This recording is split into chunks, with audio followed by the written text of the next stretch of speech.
Bonjour tout le monde, bienvenue à la Société des Jeux. On se retrouve aujourd'hui pour la présentation des règles et de la critique du jeu Calico. Je vous l'ai présenté sur Kickstarter fin 2019 comme étant mon coup de cœur du moment. C'est sûr que c'était facile de tomber sur le charme des chats, mais c'était également pour la mécanique du jeu. Alors, est-ce que le jeu a répondu à mes attentes? On regarde ça à l'instant avec Calico. C'est parti!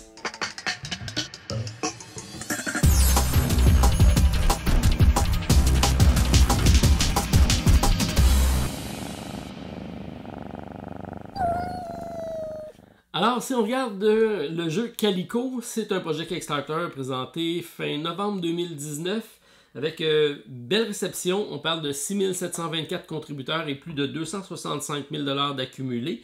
C'est un jeu de placement de tuiles, de repêchage de tuiles qui vont représenter des bouts de tissu pour en faire un pattern building. Donc, on va essayer de recréer une courte pointe, tout ça dans le but d'attirer des chats et de faire des points de victoire. Semble simple, mais c'est beaucoup plus stratégique que ça en a l'air. C'est un puzzle game qui peut se jouer autant de familial avec des règles simples que gamer avec des règles plus compliquées, qui en fait un excellent jeu de 1 à 4 joueurs, donc une partie solo disponible.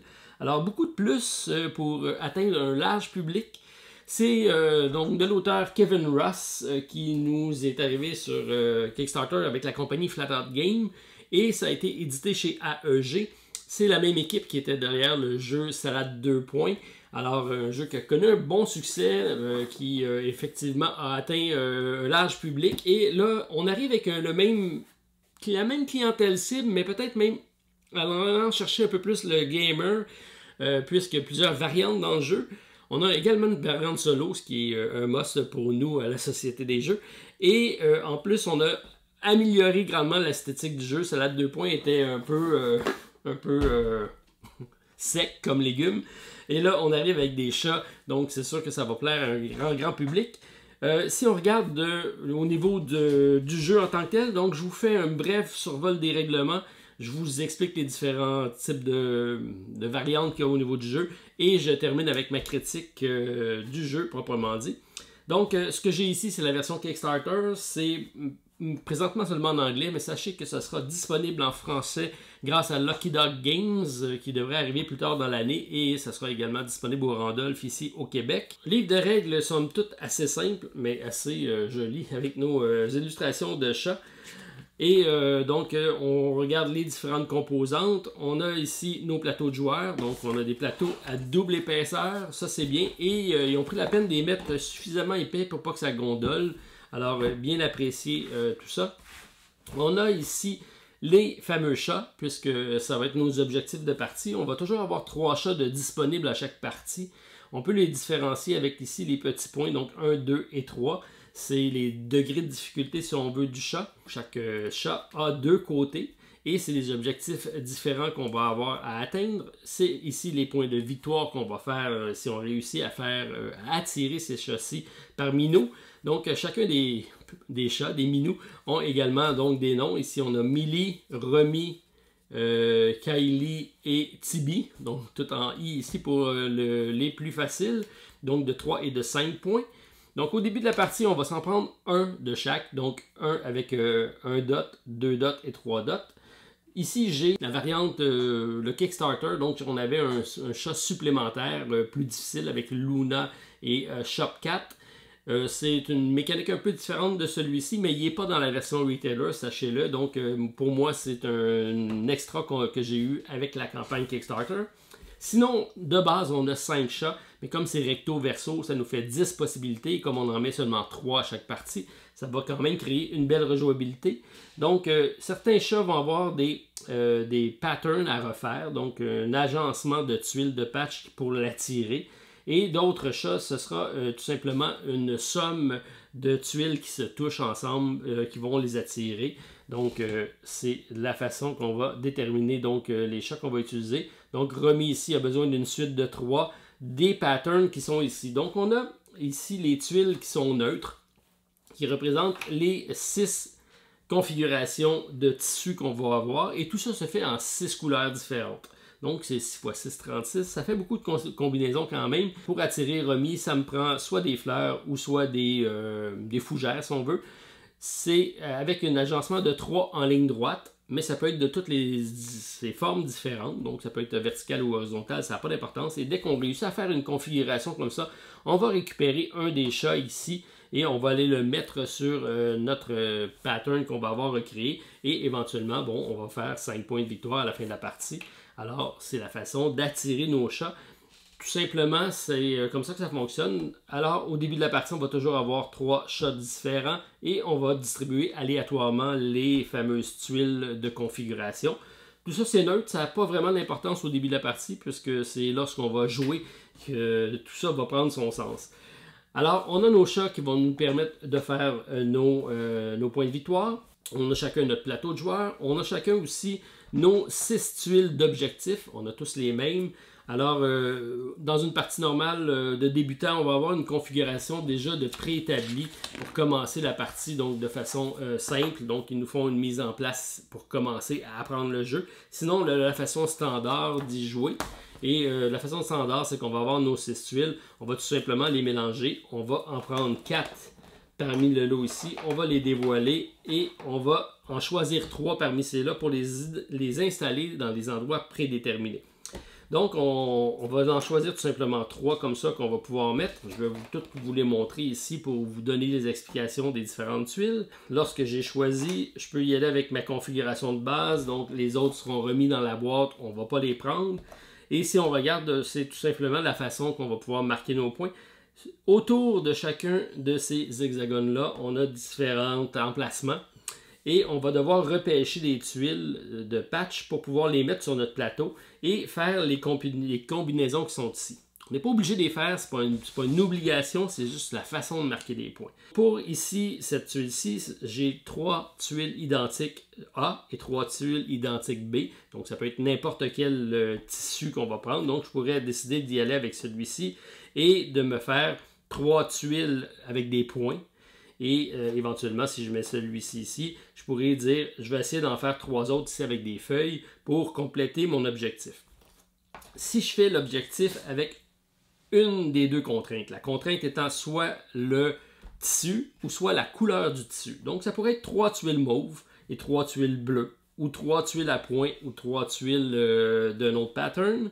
C'est la façon de le faire. Si je le fais d'une seule façon, ça me donne 7 points. Si je réussis à faire les deux, donc les 2 contraintes de couleur et les 2 contraintes de pattern de tissu, je fais le point supérieur à 13 points. Et tout ça, ça se répète avec les 3 autres emplacements qu'on a sur le plateau. Sachant que un va rentrer en conflit avec l'autre puisque les tuiles qui seront ici vont compter autant pour cet objectif-ci que sur celui-ci. Donc, ça se complique assez rapidement. Dans le cas présent, ici, c'est 2-2-2. Donc, 2 tuiles d'une couleur, 2 tuiles d'une autre couleur, 2 tuiles d'une autre couleur ou de patterns différents, encore une fois, pour faire 7 ou 3 points. Et ici, ça me prend tous des tuiles différentes. Tous de couleurs différentes et tous de patterns différentes pour aller faire 15 points. Alors, c'est essentiellement les types d'objectifs qu'on a. Donc, c'est des combinaisons de couleurs et de patterns, tout simplement, qui vont nous permettre de faire nos points en cours de partie. Si on joue en mode familial, on va tout simplement nous demander de mettre les tuiles du côté ici avec les petits chats.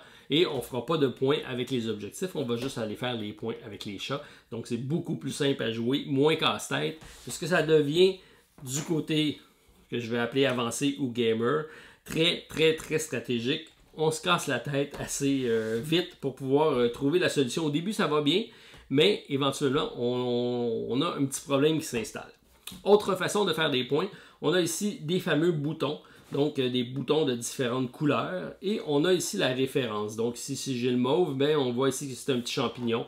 Alors ici, j'ai le champignon, le bouton en correspondant. Dès qu'on fait une suite de 3 de même couleur, on peut aller récupérer un bouton et aller le mettre sur une des tuiles correspondantes à notre pattern.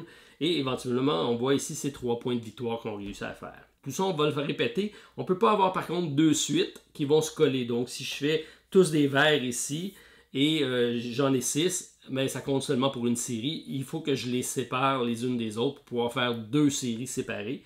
Et on pourra à ce moment-là mettre 2 boutons verts et marquer 3 points pour chacun des boutons.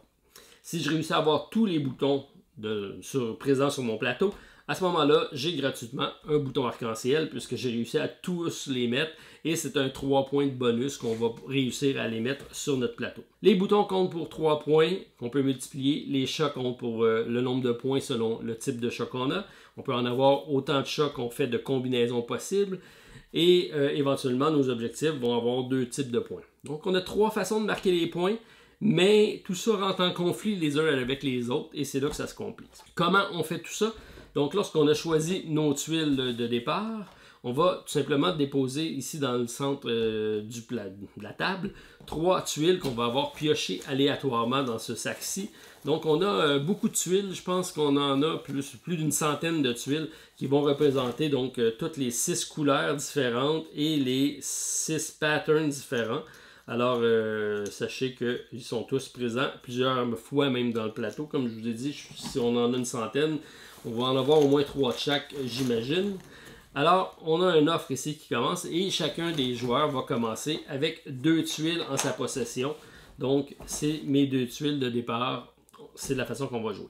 Lorsqu'on va commencer la partie, on va tout simplement faire 2 actions dans notre tour. C'est très simple et très rapide. On commence par prendre une des 2 tuiles qu'on a. On la pose sur notre plateau. Ensuite, on en récupère une sur le marché qu'on va remplacer dans le sac et on passe au suivant. Ça va très vite. C'est un tour, ça a l'air à être simple, mais ça demeure un très bon casse-tête. On va essayer éventuellement de penser à une stratégie à long terme, mais comme le marché va évoluer selon le nombre de joueurs, on n'aura certainement pas ce qu'on va souhaiter avoir et on va devoir changer de plan assez rapidement dans le cours de partie. Alors juste pour ça, c'est assez intéressant.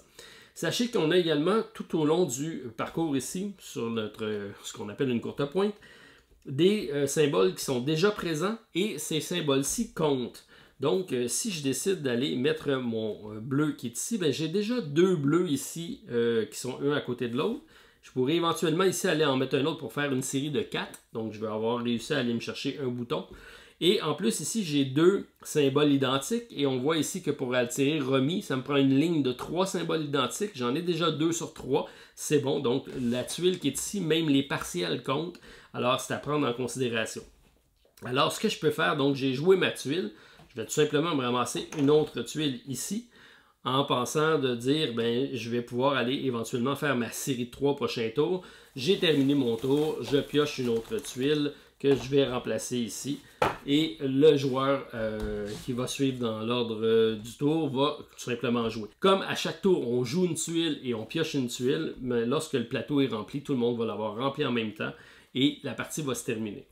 Un jeu qui se déroule assez rapidement, dépendamment du nombre de joueurs, mais entre 30 et 45 minutes maximum. Donc le tour suivant, je pourrais y aller avec un bleu pour essayer de me faire ici un bouton, ou je pourrais tout simplement ici y aller avec un vert, commencer une autre série de verts qui peut être intéressante. Et j'ai une série de 3, ben, en ce moment-là, je vais récupérer un chat ici que je vais mettre sur une des tuiles qui ont composé ma série. Donc ici, j'ai une ligne droite avec 3 symboles identiques qui correspond à celui-ci, qui va me faire 5 points de victoire en fin de partie. Alors, c'est déjà parti en point de victoire. Vous voyez que ça va très vite. Grosso modo, ça fait le tour. On a donc plusieurs jetons pour nos différents accomplissements. On a énormément de chats puisque chaque chat est représenté. Et on a ici également un petit pad de points puisqu'on va avoir ici la façon de marquer des points. Donc, c'est par les tuiles, par les chats et par les boutons. On additionne tout ça et ça fait un beau total au bout de la ligne. Assez simple, mais c'est vraiment très stratégique. Alors, si je vais avec ma critique en commençant par mon mode de base, ça va me permettre peut-être de commencer avec le mode solo, puisque je ne vous en ai pas parlé, mais on a ici un petit mode de solo. Donc, le livre de règles, à la fin, on a le mode solo qui est ici. On a l'explication de nos différentes tuiles. Donc, le mode solo, tout simplement, c'est la façon que ça se joue. C'est assez simple. On va avoir nos 3 chats. On va avoir un marché de 3 ici. On va avoir nos 2 en partant. Et à chaque fois qu'on va jouer, on va en piocher une supplémentaire. On va défausser la tuile la plus à droite ou la plus à gauche. On va toujours garder la même. On en défausse une. On tasse les autres ici. Et je vais remettre le marché avec 2 nouvelles tuiles.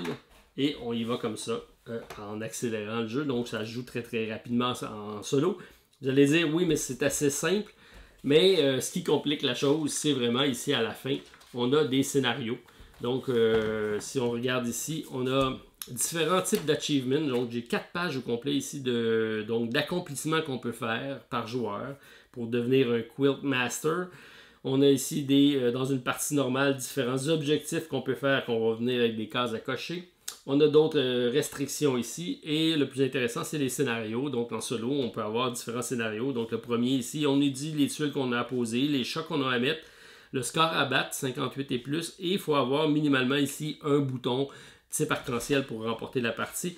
Et à chaque scénario, on va avoir des configurations différentes. Et on va avoir même des conditions de victoire obligatoires qui s'additionnent. Donc, un shot de chaque couleur, 2 accomplissements gold ici dans nos objectifs et 72 points et plus. C'est très, très, très difficile. J'en ai fait plusieurs parties. J'ai pas encore réussi. C'est pas peu dire dans mon cas. Donc, mais la bonne nouvelle, c'est que j'ai toujours le goût d'y jouer.